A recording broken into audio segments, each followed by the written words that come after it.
안녕하세요. 저는 30대 후반의 여자입니다. 요즘 사연을 즐겨 듣다 보니 이렇게나 다양한 사건과 인생이 있다는 걸 배우고 있는데요. 밝게 웃으며 살고 있는 사람도 그 마음속에는 어떤 아픔을 감추고 있을지 아무도 모를 수 있는 것 같아요. 저 같은 경우도 어릴 때부터 순탄하지 않은 인생을 살았지만 많은 분들이 부모님의 사랑을 듬뿍 받고 자랐을 것 같다는 말을 많이 해주시더라고요. 분명 가슴 아픈 일도 있었지만 누구보다도 긍정적으로 살아가려는 모습을 좋게 봐주시는 것 같아요. 하지만 저의 이야기를 들으신다면 기가 막히다고 깜짝 놀라실 거라고 생각해요. 한번 들어봐 주시겠어요? 저는 고등학생 때까지 어머니와 단둘이 살았어요. 제가 아기일 때 부모님이 이혼하시고 아버지는 집을 나가신 뒤로 한 번도 만난 적은 없죠.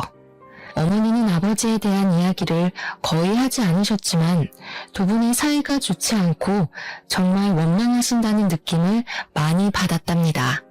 그리고 어머니는 제가 어릴 때부터 몸도 많이 아프시고 우울증도 있으셨기에 더더욱 아버지에 대해 물어보지 못했죠. 어머니는 저를 키우기 위해 주로 식당을 다니시며 일을 하셨어요. 제가 초등학생일 때는 어머니가 일하는 식당에 가서 매일 점심을 먹고는 했죠. 지금 생각해보면 여자 혼자 딸을 키우는 게 얼마나 힘드셨을지 상상조차 되지 않아요.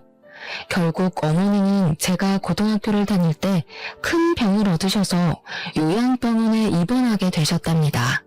우울증과 겹쳐서 일상생활을 하실 수 없었기에 이모가 저를 위해 어머니를 병원에 입원시켜주고 제가 대학을 졸업할 때까지 돌봐주셨어요.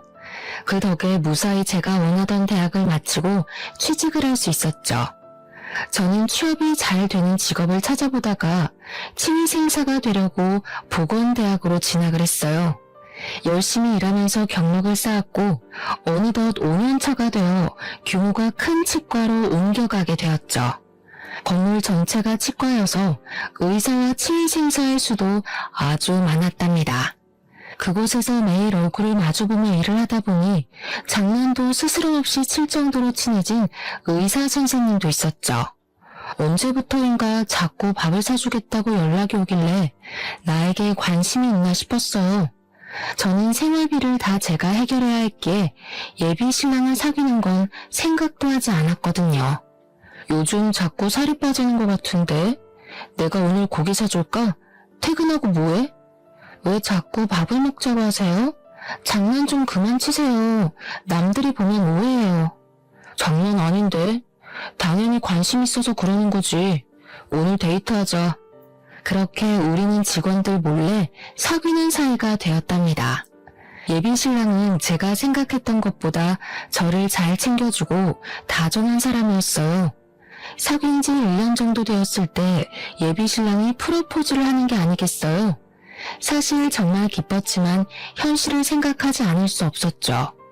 제 형편과는 차이가 많이 날 게 뻔했고 예비 신랑 부모님이 당연히 허락 안 할 거라는 걸 알 수 있었기에 전 프로포즈를 거절했어요. 하지만 예비 신랑은 다 알아서 할 테니 걱정 말라면서 저를 집으로 끌고 가다시피 했답니다. 예비 신랑 집은 서울 중심가에 있는 유려한 주택가 집 중에 하나였어요. 저는 이런 곳은 드라마에서나 봤지 직접 오게 될 줄은 상상도 못했거든요. 원룸에 사는 제 처지와 너무 차이가 나서 발이 떨어지지 않더라고요. 그렇게 예비 신랑 어머니를 처음 만나게 되었죠. 중년이라고는 볼 수 없게 날씬하고 피부도 광이 나더라고요. 옷 스타일도 아주 화려하고 관리를 정말 잘하신 것 같았어요. 아버지는 소파에 앉아 저를 바라보고 있었는데 사업을 하셔서 그런지 아주 냉철해 보이시더라고요. 역시나 어머니는 저를 보자마자 반대를 하셨답니다. 같은 병원에서 일한다고요?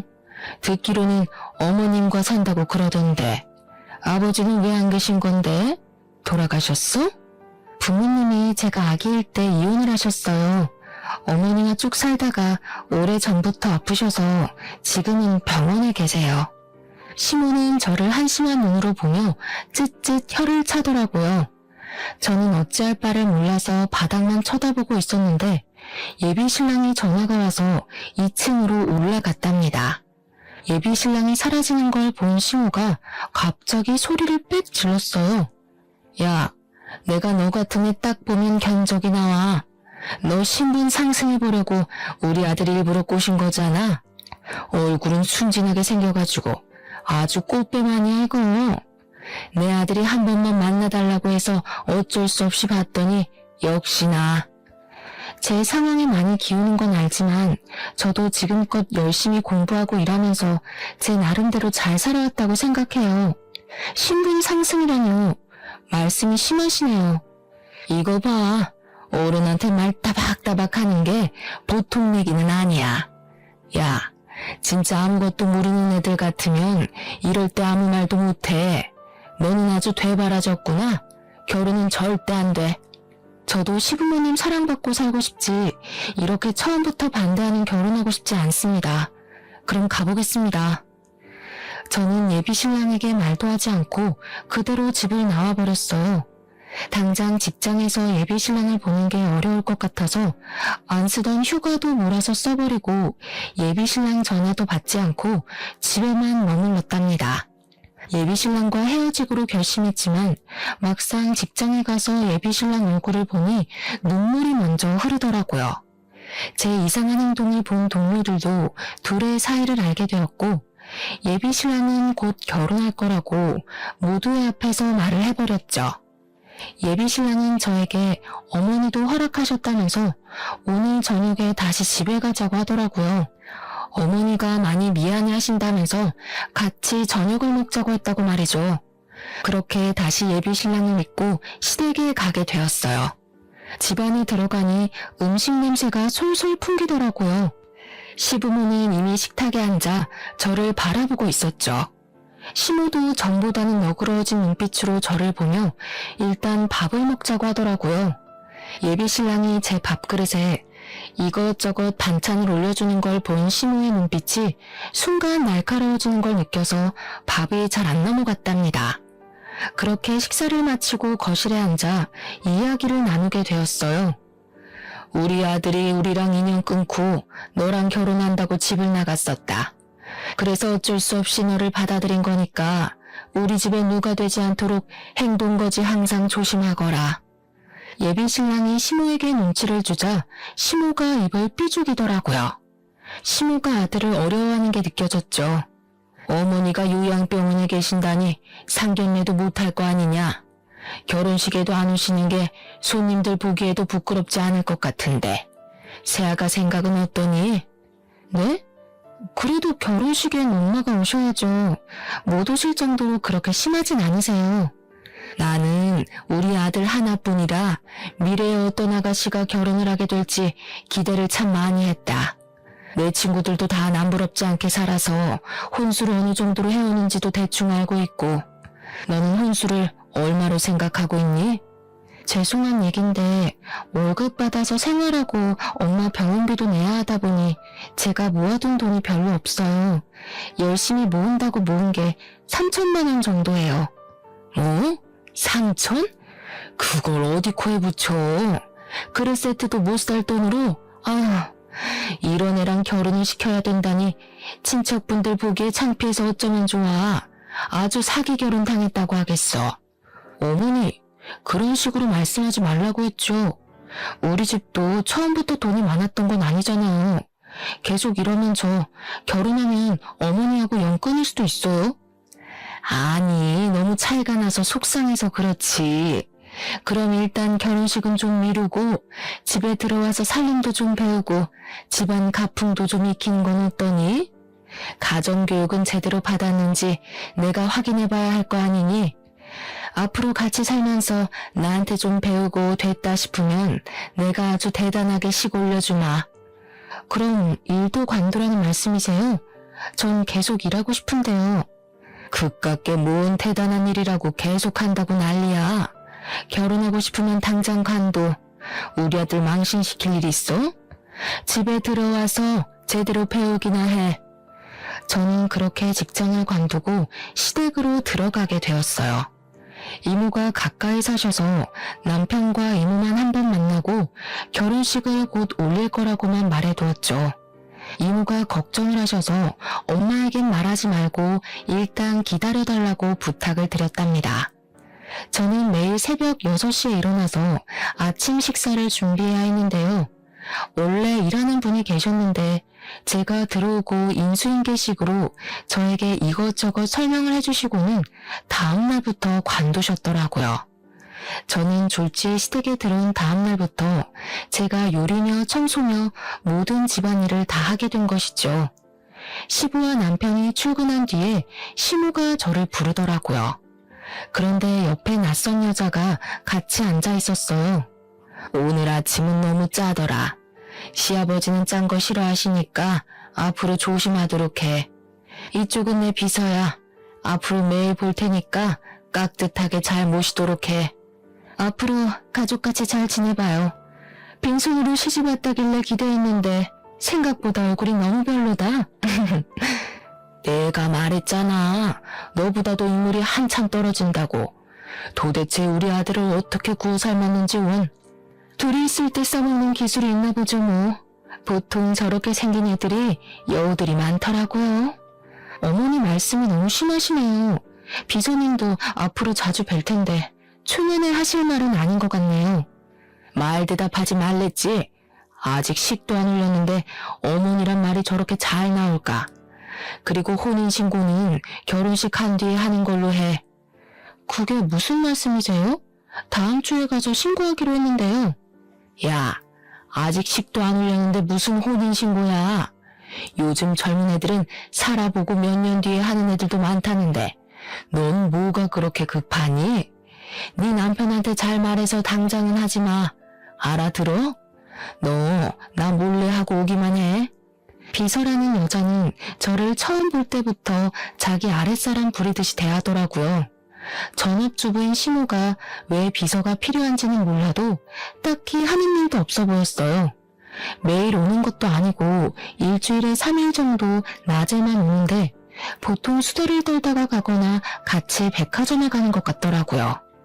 저에게 청소하라고 시키고는 둘이 거실에서 차를 마시면서 얼마나 친근하게 얘기를 나누는지 누가 보면 비서가 며느리나 딸인 줄 알 것 같을 정도였죠. 오늘은 계절 바뀌기 전에 커튼 싹 다 떼서 빨아라. 창고방 가면 새 커튼이 있어. 그것도 먼지 싹 털어서 달아놓고. 천장이 너무 높아서 제가 바꿔 달긴 힘들 것 같은데 주말에 재우 씨랑 같이 하면 안 될까요? 뭐? 니까짓게 우리 아들이랑 결혼했다고 같은 급인 것 같아? 감히 의사한테 그딴 일을 시켜? 내가 너랑 커튼 빨라고 우리 아들 의사 만든지 알아? 당장 다 떼. 창고에 사다리 있잖아. 키가 평균보다 작아서 사다리 올라가도 손이 닿을까 몰라? 남들 클 때 뭐 했어? 거기서 그렇게 가정부 보듯이 보고 있지 말고 그런 키 큰 비서분께서 좀 도와서 같이 해주면 되겠네요. 내가 왜요? 사모님이 나한테 시킨 일이 아니잖아요. 그쪽이 나한테 이래라 저래라 해도 되는 처지가 아니에요. 어쩜 그렇게 눈치가 없을까? 저는 둘 사이에서 치이다가 결국 혼자 커튼을 달기로 했는데요. 그 후 저는 정신을 잃었답니다. 사다리가 흔들려서 제가 떨어져 버렸거든요. 정신을 차려보니 거실 바닥에 대자로 뻗어 있더라고요. 시모와 비서가 저를 무슨 동물원의 원숭이 보듯이 내려다보고 있었어요. 저는 뒤통수를 대리석 바닥에 그대로 박았기 때문에 머리도 너무 아팠지만 그보다도 발목이 접질렸는지 조금만 움직여도 악소리가 나오더라고요. 무슨 애가 이렇게 조심성이 없어? 이걸 어떡하면 좋아? 우리 아들 보면 한 소리 할 텐데. 움직일 수 있겠어요? 일단 병원으로 데려가야 할 것 같은데요. 비서가 제 겨드랑이를 잡고 들어올리려고 하길래 저는 비서의 손을 탁 쳐버렸어요. 비서가 놀라서 저를 바라보더라고요. 나 아까 그쪽이 사다리 일부러 다리로 민 거 다 봤어요. 내가 못 봤을까봐 발뺌하는 거예요? 일부러라니? 그 옆으로 걸어가다가 실수로 걸린 거 가지고 생사람을 잡니? 내가 그쪽보다 나이가 어리다고 해도 왜 반말을 해요? 그쪽은 비서고 난 엄연히 이 집 며느리인데요. 나 건드리지 말아요. 어차피 남편 올 시간 다 됐으니까 이렇게 기다릴 거니까요. 시모와 비서가 대꾸도 못하고 황당한 표정으로 저를 바라보더라고요. 그동안 둘이서 저를 보며 비웃고 수군대는 걸 수없이 봤지만 어차피 물어봐도 아니라고 할 게 뻔해서 가만히 있었답니다. 하지만 이번엔 일부러 저를 다치게까지 하니까 너무 화가 나더라고요. 시모는 남편이 오기 전에 어떻게든 저를 구워 삶아 보려고 했지만 저는 눈을 감고 누워서 듣는 척도 하지 않았어요. 30분 정도 지나고 남편이 왔고 제가 사다리에서 떨어졌다고 하니 놀라서 병원으로 데려갔죠. 비서 얘기를 하려고 하니 이미 가버리고 없더라고요. 그 후로 한동안은 시모와 비서가 대놓고 저의 흠을 잡는 일은 하지 않았지만 끊임없이 일을 시켰죠. 야, 여기 장식장 위에는 걸레질 안 해? 이거 뭔지 좀 봐. 네 눈높이만 생각하지 말고 남들이 보는데도 해야 될 거 아니야. 거기 이틀에 한 번씩 잘 닦고 있는데요. 먼지가 어디 있다고 그러세요? 내가 말대꾸하지 말라고 했지. 너는 내가 웃음니? 잔말 말고 마른 걸레로 가구들 한 번씩 다시 닦아. 저 매일 하루 3번 밥 차리고 오늘은 오전 내내 청소했어요. 아까 다 닦았어요. 너 부모 새끼야? 말 대답하지 말라는 거 그새 까먹었어? 다시 닦아. 그리고 내 침대 시트에 주스를 흘렸으니까 싹 빨고 하는 김에 매트리스도 좀 들어서 물걸레질 좀 해놓고. 알아들었어? 시댁에 들어오면서 다 잘해낸 다음 시부모에게 인정받고 싶다는 마음이 컸기에 시키는 건 국물 없이 하려고 노력했죠. 저녁에 남편이 오면 같이 대화를 하거나 소소하게 데이트를 할 시간도 전혀 없었어요. 남편도 남편대로 일하고 와서 힘들어서 혼자 쉬고 싶어 했고 저도 밤에는 물에 젖은 솜처럼 몸이 늘어져서 바로 혼자 잠들어 버리는 일상이 계속되었어요. 나 하루 종일 일하느라 너무 힘들어요. 치과에서 일하는 것보다 몸이 얼마나 힘든지 몰라요. 집에서 있으면서 뭘 얼마나 일을 한다고 맨날 징징대. 그럼 이 정도 각오도 없이 집에 들어왔어? 무슨 말을 그렇게 해요? 당신이 내가 하루 종일 어떻게 하나 옆에서 한번 봐야 돼요. 요즘 왜 이렇게 차갑게 대해요? 솔직히 말해서 다른 동료 의사 마누라처럼 치과를 차려주기랬어. 아님 열쇠를 여러 개 들고 오기랬어. 어떻게 다 가지려고 해? 앞으로 나한테 이런 말 좀 하지 마. 피곤해. 저는 이 집에서 믿을 사람은 남편밖에 없으니 어리광도 부리고 싶고 시모에게 적당히 하라고 말 좀 해줬으면 했지만 남편도 제 편은 아니더라고요. 직장 동료들이나 친구들도 제가 마치 신데렐라라도 된 듯이 그저 시집 잘 가서 걱정 없이 산다고 생각하는 것 같았죠. 저는 하루하루 지옥처럼 힘든데 누구에게도 저의 마음을 이야기하지 못한 채 지냈답니다. 남편조차 저에게 차가워지니 이 집에서 하루 종일 뭘 하고 있는 건지 회의감이 들었죠. 남편과 관계가 소홀해진 걸 눈치챈 시모는 저를 남편 앞에서도 대놓고 푸대접을 하더라고요.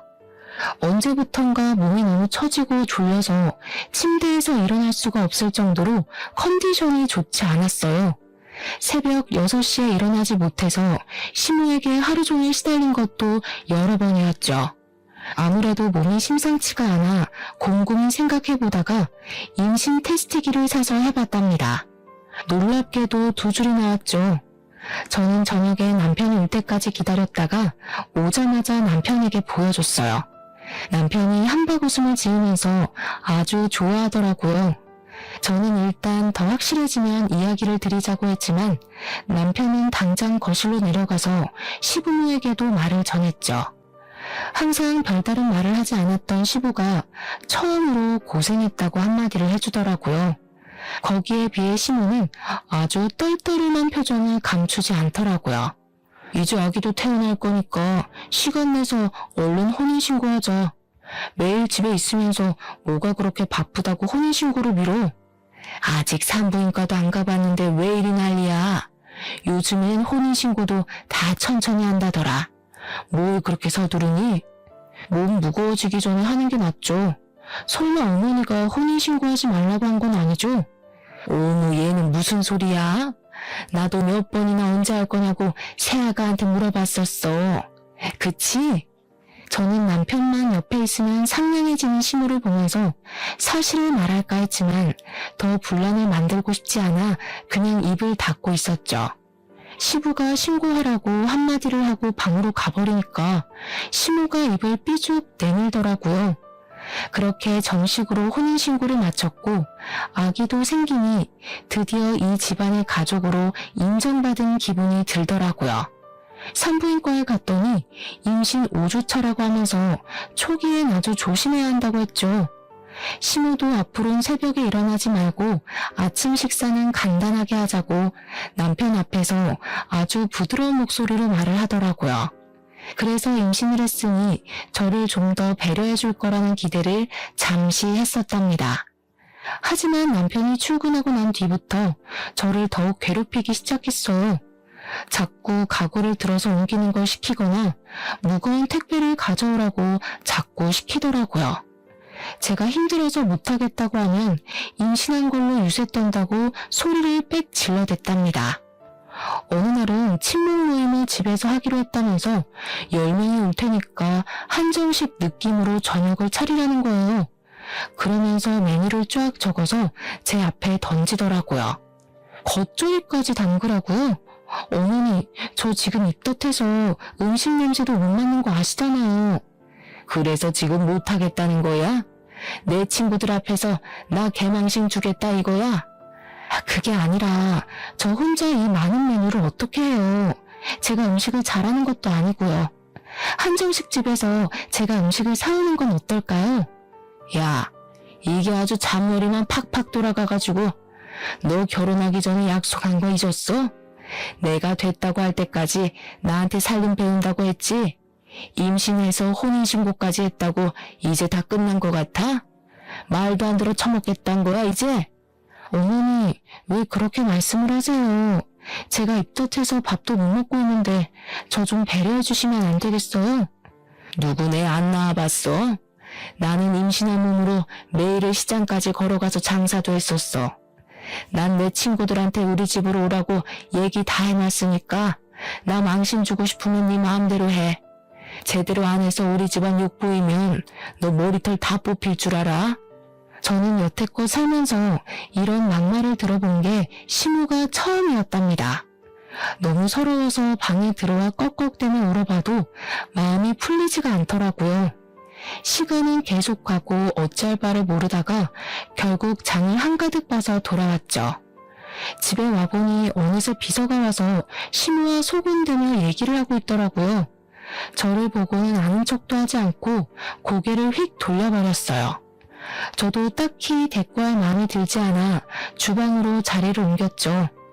혼자 몇 시간을 계속 서서 요리를 하니 밑이 빠지는 기분이 들고 너무 힘들었어요. 넌 어떻게 볼 때마다 앉아있니?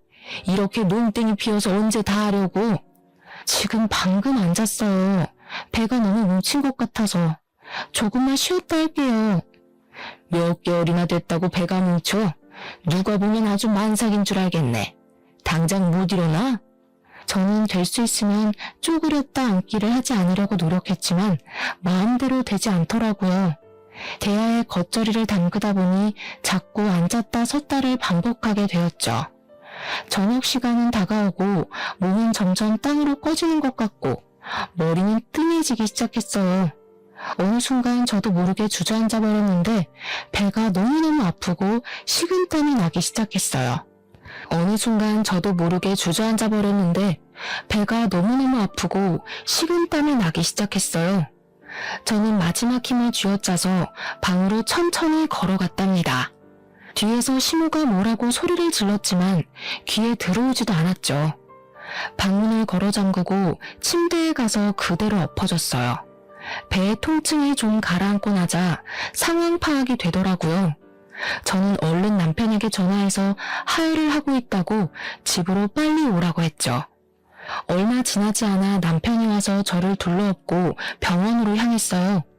나가면서 시무를 스쳐갔는데 얼굴이 하얗게 돼서 저를 보고 있더라고요. 믿을 수 없게도 저는 소중한 생명을 떠나보내게 되었어요. 며칠 전까지만 해도 심장이 건강하게 뛴다는 걸 보고 왔었는데 말이죠. 의사도 최근에 무리한 적이 있냐고 물어보더라고요. 저는 시무의 꼭두각시처럼 시키는 일을 억지로 해왔던 제 자신이 너무 밉고 한심해서 눈물이 나왔어요. 나에게 찾아온 생명을 지키지 못했다는 죄책감에 눈물이 하염없이 흘렀답니다. 그만 울어. 괜찮아. 초기엔 그럴 수 있어. 아직 젊으니까 금방 다시 아기 가질 수 있어. 내가 아기만 생각했어야 되는데 다 내 잘못이에요. 우리 아기 불쌍해서 어떡해. 지금은 얼른 몸 회복하는 데만 신경 써. 이제 그만 울고 좀 쉬어. 저는 수술을 받고 며칠간 입원을 해야 했어요. 남편은 아침까지 있다가 출근한다고 자리를 비웠답니다. 그때 어떻게 알고 찾아왔는지 시모가 입원실 문을 열고 들어오더라고요. 저는 두 사람을 보자마자 너무 화가 나서 입술이 바르르 떨릴 정도였답니다. 얘, 좀 괜찮니? 몸이 그렇게 약해서 어디다 쓰니? 이왕 이렇게 된 거 좋게 생각해야지 어쩌겠니? 좋게 생각할 게 따로 있지. 뭘 좋게 생각해요? 다 어머님 때문이에요. 우리 아기 잘못된 거 다 어머니 탓이라고요. 어떡할 거예요? 살려내요, 우리 아기. 저는 시무를 노려보며 눈물을 펑펑 쏟았어요. 제가 이렇게 나올 줄은 몰랐는지 시무의 눈빛이 약간 흔들리더라고요. 아니 이게 왜 내 탓이야? 내가 뭘 했다고? 네 몸 간수는 네가 잘해야지. 어디서 뺨 맞고 와서 화풀이야? 너 우리 아들한테 이딴 소리 꺼내기만 해. 가만 안 둘 테니까. 뭐라고요? 사람이 할 말이 있고 못할 말이 있는 거지. 나한테 이렇게 대한 거 언젠간 다 돌려받을 거예요. 당장 나가요. 꼴도 보기 싫어요. 저는 시무를 향해 악을 썼어요. 제가 눈물 범벅이 된 얼굴로 계속 소리를 지르자 사람들이 무슨 일인가 하고 병실 안을 기웃대더라고요. 시무가 창피했는지 얼굴을 살짝 가리고는 문을 쾅 닫고 나가버렸답니다. 곧이어 이모에게서 전화가 왔어요. 우리 조카가 오랜만에 전화했네. 잘 지내고 있어? 별일 없고. 아니 너 지금 우는 거야? 왜 울어? 이모, 나 여기 병원이에요. 아기가... 내가 잘못해서 아기가...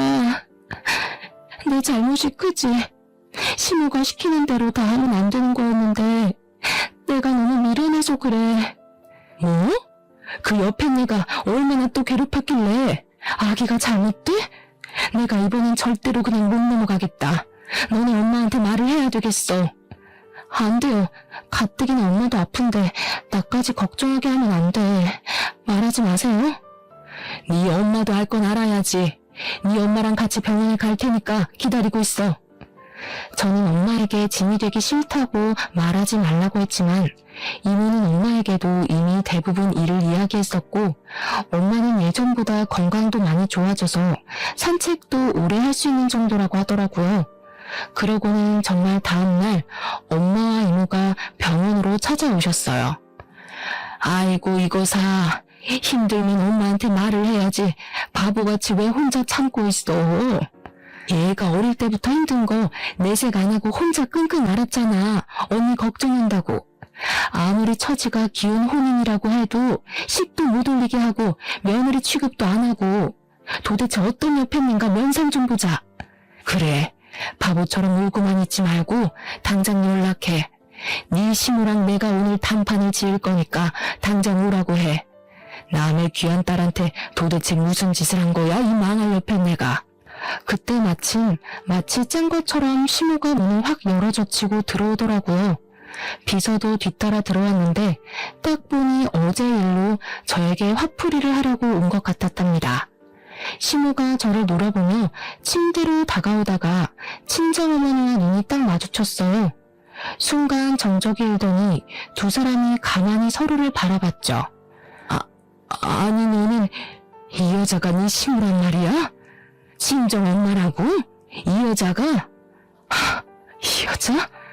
너 그년 맞지? 그러더니 시모는 얼굴이 사색이 돼서 도망치듯이 병실을 나가버렸답니다. 옆에 있던 비서는 영문도 모르고 같이 달려가더라고요.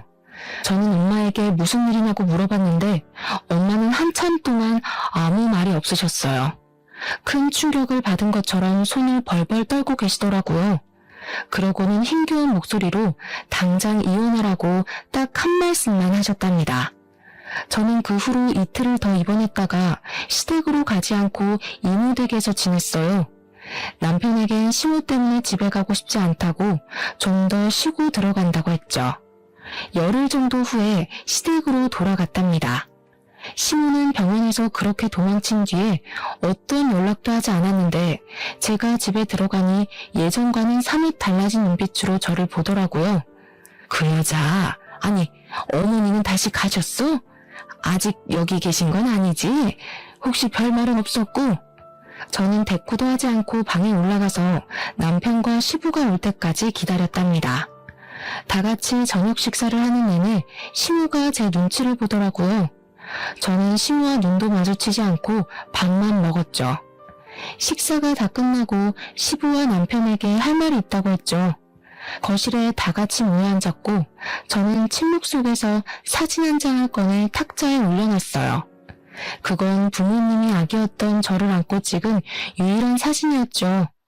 시부와 남편은 영문을 모른 채 사진을 바라보았고 시모가 사진을 확인하고는 부들부들 거리기 시작했어요. 그러더니 갑자기 제 머리채를 확 잡고 마구 흔드는 게 아니겠어요. 이게 뭐하는 짓이야? 이딴 걸 왜 꺼내놓는 거야? 무슨 꿍꿍이야? 남편이 시모를 말렸지만 시모는 제 머리칼을 꽉 움켜잡고 절대 놓지 않더라고요. 저는 있는 힘을 다해 시모의 팔을 꽉 물어버렸어요. 시모가 비명을 지르며 손에 힘이 빠졌고 제가 거칠게 시모를 바닥으로 밀쳐버렸답니다. 이렇게 나오는 걸 보니까 당신은 이게 무슨 사진인지 아는 모양이지? 저는 헝클어진 머리를 쓸어올리고 핸드폰으로 어디론가 전화를 걸었죠. 전화를 받은 이모와 엄마가 시댁으로 들어오셨답니다. 친정어머니를 본 시모의 얼굴이 순식간에 흑빛으로 변하더라고요. 이게 그새를 못 참고 감히 또 우리 딸을 건드려? 야! 엄마가 시모에게 달려가서 뺨을 세게 내리쳤어요. 이모가 바로 시모의 머리채를 잡고 거칠게 흔들기 시작했죠. 이모는 아무런 저항도 못하고 눈을 질끈 감고 있더라고요. 네 남편은 네가 유부남만 건드리는 꽃뱀이었다는 거 알고는 있냐? 뭐 눈엔 뭐만 보인다고. 네가 감히 우리 딸을 꽃뱀 취급했다 이거지? 이 옆에 내가 정신 나갔나? 무슨 말도 안 되는 소리를 하고 있어. 여보, 가만히 있으면 어떡해요? 이 사람들 다 쫓아내요. 네가 내 남편이랑 바람이 나서 기어이 이혼시킨 바람에 우리 딸이 아비가 없는 거지. 다 네 탓이면서 우리 딸을 구박해? 이 몹쓸 것들아. 네가 과거 싹 묻고 언제까지 잘 살 줄 알았어? 나 때문에 이혼했어? 네 남편은 애초에 정 떨어졌다더라. 나 아니었어도 어차피 갈라섰어. 아, 그러셔. 둘이 사랑의 도피까지 하셨으면 천년만년 살았어야지. 고작 6개월 살고 비렁뱅이로 만들어서 버렸어? 이 천벌 받을년. 엄마와 이모가 시모의 멱살을 잡고 흔들자 시모도 질세라 엄마의 머리채를 잡고 싸우기 시작했어요. 저는 재빨리 시모를 엄마에게서 떼어내서 밀쳐버렸어요. 시모가 씩씩대며 저를 째려보는데 역시나 반성의 기미는 하나도 보이지 않았죠. 엄마는 병원에서 마주쳤던 그날 저에게 모든 사실을 다 이야기해 주었답니다. 네가 2살 되던 해에 네 아버지가 그 여자랑 바람이 났다. 그년한테 눈이 돌아서 둘이 산다고 아주 나를 헌신짝 취급을 하더라. 너 때문이라도 이혼은 안 된다니까 그 여자 앞에서 나를 두드려 패기까지 하더라. 그게 정말이야? 그런 게 무슨 아버지라고. 나한테 미리 말해줬으면 좋았잖아. 어떻게 혼자 가슴에 묻고 살았어? 여기서 그 여자를 다시 볼 줄 누가 알았겠니? 네 아버지랑도 6개월인가 살고 사라졌다던 여자를 말이야. 얼마 살지도 못하고 거짓골로 찾아와서 받아달라는데 소금 뿌리고 쫓아내버렸지. 꽁냥 그거 살 거면서 엄마랑 나를 버린 거야? 아주 대단한 사랑 납셨네. 근데 이 여자가 그 동네에서 유명한 꽃뱀이었다더라. 결국엔 돈 많은 남자 만나 아들은 의사 만들고 떵떵거리고 살았네. 그런 년이 감히 우리 딸을 집안 기운다고 시집살이를 시켜? 우리가 누구 때문에 이렇게 됐는데? 시부와 남편은 이 상황을 믿기지 않는 듯이 한참을 바라보기만 하더라고요. 그럼 지금 우리 어머니가 당신 집을 풍비박산 낸 상간녀라는 거야? 말도 안 돼. 어떡해. 지금 세아가 말이 다 사실이야? 당신 입으로 말해봐. 나랑 결혼할 땐 연애 한 번 못한 쑥맥 행세는 다 해놓고 감히 나를 속여? 여보 한 번만 봐주세요. 내가 설명할게요. 그게 아니라 잠깐 한 번 실수로. 시부가 바닥에 내팽개쳐진 시모를 끌어올리더니 세게 뺨을 내리쳤답니다. 시모가 충격을 받았는지 울음을 터뜨리더라고요. 저는 그 모습을 보고 있다가 시부에게 서류 봉투 하나를 내밀었어요. 시부가 이해가 안 되는지 안에 든 종이를 한참 동안 들여다보고 있더라고요. 거기에 쓰인 이름이 이해가 안 가시는 것 같은데 어머님 비서 이름이에요. 그러니까 그 비서랑 어머님이 친자 확률 99.99%란 얘기죠. 제 설명을 들은 시모가 두 손으로 귀를 막으며 악 소리를 지르더라고요. 예전부터 제가 비서와 시모를 보고 있다 보면 서로 너무 친밀한 것 같은 기분이 들었어요. 말로는 설명할 수 없었지만 진짜 사이 좋은 모녀 같은 느낌이 들고 얼굴도 닮은 것 같다는 생각이 들었답니다. 심증만 가는 상황이었는데 어느 날 외출했다가 집에 들어오다가 둘이 대화하는 걸 우연히 듣게 되었어요. 엄마, 진짜 혼인신고하고 애까지 낳으면 어떻게 되는 거야? 절대 안 되지. 혼인신고해봤자 이혼시키면 되는 건데 애는 왜 들어서가지고. 저를 못마땅해 하는 건 알았지만 아기까지 미워한다니 너무 속상했었죠. 엄마라고 부른 게 확실히 이상해서 바로 유전자 검사를 몰래 해본 것이었어요. 저는 비서를 먼저 만나 유전자 검사지를 보여주고 사실을 다 말하라고 요구했어요. 그래요. 우리 엄마 맞아요. 우리 아버지가 누군지는 나도 몰라요. 어릴 때부터 그냥 외할머니랑 살았고 엄마가 당신 시아버지 몰래 계속 돈을 대주면서 살았어요. 따지고 보면 나도 피해자라고. 그래도 우리 엄마 그렇게 나쁜 사람 아니라고. 원래는 시부의 비서로 회사에 입사시키려고 했는데 워낙 머리가 안 좋아서 면접에서 자꾸 떨어지는 바람에 물거품이 되었다네요. 그래서 시무의 비서로 채용해서 월급이라는 명목으로 매달 넉넉하게 용돈을 줘가며 숨겨서 키우고 있던 것이었죠. 나는 숨기는 거 없이 다 말해줬으니까 제발 그쪽 시아버지한테는 말하지 말아줘요. 그러면 엄마도 나도 끝장이에요. 그쪽은 아직 잘 모르겠지만 얼마나 무서운 사람인데요. 화나면 진짜 인정사정 없다고요. 그러기엔 그쪽이나 당신 엄마나 나한테 너무 인정사정 없이 굴었네요. 이제 내 차례니까 기대 많이 하고 있어요. 모든 사실을 알게 된 시부는 매달리는 시모를 현관문으로 내동댕이 쳐버렸어요. 시모는 얼굴이 사색이 돼서 무릎을 꿇고 싹싹 빌더라고요. 몇십 년 동안 순진한 척하면서 나를 속였단 말이지. 내가 당신 얼굴만 보면 아주 치가 떨려. 긴 말 필요 없어. 당장 눈앞에서 사라져. 여보, 제발 한 번만 봐주세요. 막말로 애 버리는 여자보단 나처럼 끝까지 책임지는 여자가 나은 거 아니에요? 이게 아직도 입을 놀려? 자기 딸을 데려다가 감히 내 옆에서 둘이 비서라느니 연기를 했다 이거지? 당장 이혼이야. 당장 꺼져. 남편은 큰 충격을 받은 채 계속 고개를 떨구고 주저앉아 있었죠. 저는 시모가 문 밖에서 통곡하는 소리를 들으며 엄마와 이모를 모시고 시댁을 나왔답니다. 시간이 흘렀지만 남편에게는 아무런 연락이 없었어요. 저도 남편이 마음을 추스를 시간을 주기 위해서 그저 묵묵히 기다릴 뿐이었죠. 몇 개월이 지나고 남편에게서 만나자는 연락이 왔답니다. 약속 장소로 나가보니 남편은 한눈에 보기에도 살이 빠져있고 얼굴도 까칠하더라고요. 빨리 연락하지 못해서 미안해. 병원도 휴직하고 다 꼴 보기 싫어서 혼자 살 집도 구하느라 나름 바빴어. 괜찮아요. 시간이 필요한 일이니까요. 남편과는 예전처럼 사이가 좋은 건 아니었어도 서로 싫어해서 헤어져야 하는 건 아니기에 가슴이 너무 아프더라고요. 하지만 엄마와 제 인생을 망가뜨린 여자의 아들이었기에 더 이상 함께할 수는 없다는 건 저도 남편도 너무나 잘 알고 있었어요. 저는 이혼 서류를 내밀었고 남편은 순순히 도장을 찍더라고요. 한동안 아무 말이 없다가 남편이 입을 열었죠. 어떤 말을 해도 어머니와 내가 용서받을 수는 없다는 걸 잘 알아. 내가 대신 사과해도 소용없겠지만 이거라도 꼭 받아줬으면 해. 혼인신고 날짜가 비밀번호야. 남편은 통장 한 개를 저에게 건네주었어요. 통장을 열어보니 20억이 찍혀있더라고요. 저는 놀라서 얼른 남편에게 돌려주었죠. 내가 이렇게 큰 돈을 왜 받아요? 돈 많다고 다 돈으로 해결하겠다는 거예요? 그게 아니야. 네가 부모님과 누렸어야 할 행복과 지난 세월을 어떻게든 보상하고 싶어서 그래. 이래야 내가 너랑 헤어질 수 있을 것 같아. 저는 계속 거절했고 남편과 실랑이를 벌이고 있었어요. 그때였죠. 어디서 나타났는지 시모가 나타나서는 시모가 통장을 제 손에서 탁 뺏어가는 게 아니겠어요? 남편의 얼굴이 일그러지면서 시모의 손에서 억지로 통장을 빼앗았어요.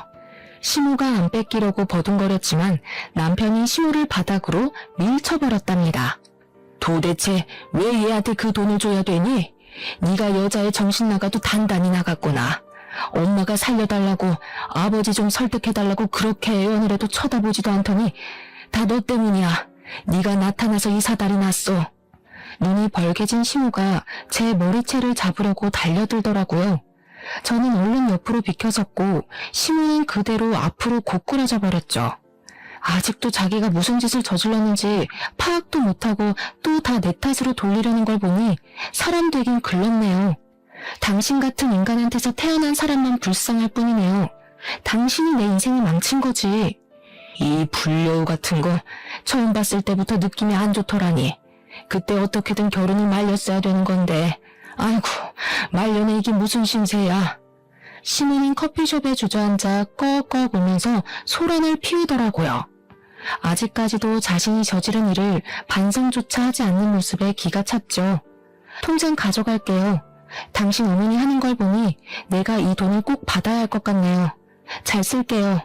저는 시모 쪽은 쳐다보지도 않고 통장을 챙겨 밖으로 나갔어요. 이제 진짜 남편과 마지막이라고 생각하니 눈물이 나더라고요. 커피숍 쪽에서 시끄러운 소리가 들려 뒤돌아보니 남편이 거칠게 문을 열고 나가고 그 뒤를 시모가 고래고래 소리를 지르며 쫓아가더라고요. 그 모습을 마지막으로 다시는 두 사람이 만나지 않았고 합의 이혼으로 남편과의 인연을 정리하게 되었죠. 그 후로 1년 정도 시간이 흐르고 어느 날 전 남편으로부터 한 번 연락이 왔더라고요. 오랜만이야. 알릴까 말까 고민했는데 어머니 일주일 전에 돌아가셨어. 부담 가질까봐 장례 다 치르고 전화했어. 세상에, 갑자기 어떻게 된 거예요? 매일 아버지 집 앞에 서 있다가 차에 치여서 사고가 크게 났었어. 하필 비가 많이 온 날이라 발견을 늦게 하기도 했고. 시모는 시부의 문 밖에 완전히 나버려서 거의 알몸으로 쫓겨나다시피 했기에 가진 돈이 전혀 없었다고 해요. 시부가 변호사를 바로 선임해서 소송 이혼을 진행해 순식간에 이혼을 당했고요. 부잣집에 살던 미련을 못 버리고 매일 밤 시댁 앞에 가서 시부를 부르고 집 앞을 서성댔다고 하네요. 사고가 난 뒤에 오랫동안 병원에 입원해 있었는데 숨겨두었던 딸만이 시부를 찾아가서 간병을 하다가 결국 돌아가셨다네요. 아무리 치가 떨릴 정도로 미운 사람이었다고 해도 시모의 비참한 말로에 마음이 썩 좋지는 않았죠. 친정엄마에게도 말씀을 드렸더니 한동안 말이 없으시더라고요. 과거의 묵은 아픔을 많이 걷어내서인지 다행히도 엄마의 건강은 많이 좋아지셨어요. 저는 아예 다른 도시로 이사를 가서 새로운 치과에서 일을 시작했죠.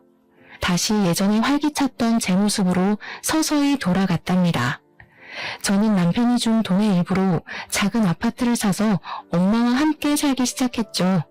이젠 엄마도 우울한 마음에서 많이 벗어나셔서 저녁에 제가 퇴근하고 돌아가면 함께 웃으며 밥을 먹는 일상을 지내고 있어요. 세상을 살면서 다양한 사람을 만나지만 어떻게 보면 다른 이들에게 아픔을 주고 피해준 사람들이 더 잘 사는 것 같이 보이는 경우가 참 많았어요. 인생이 참 불공평하다는 생각도 들고 저렇게 마음이 모질어야 편하게 살 수 있는 건가 하는 생각도 들기도 했죠. 하지만 시모의 인생을 보니 자신이 저지른 일은 다 돌아온다는 사실은 틀림없는 것 같아요. 저도 이제 아픔은 툭툭 털어내고 다른 사람들에게 베풀어가면서 살아가려고 해요. 사연을 듣는 분들 중에서도 힘든 일이 있는 분이 계시다면 우리 같이 다시 시작하는 마음으로 힘내보았으면 좋겠네요. 저의 이야기를 들어주셔서 감사합니다.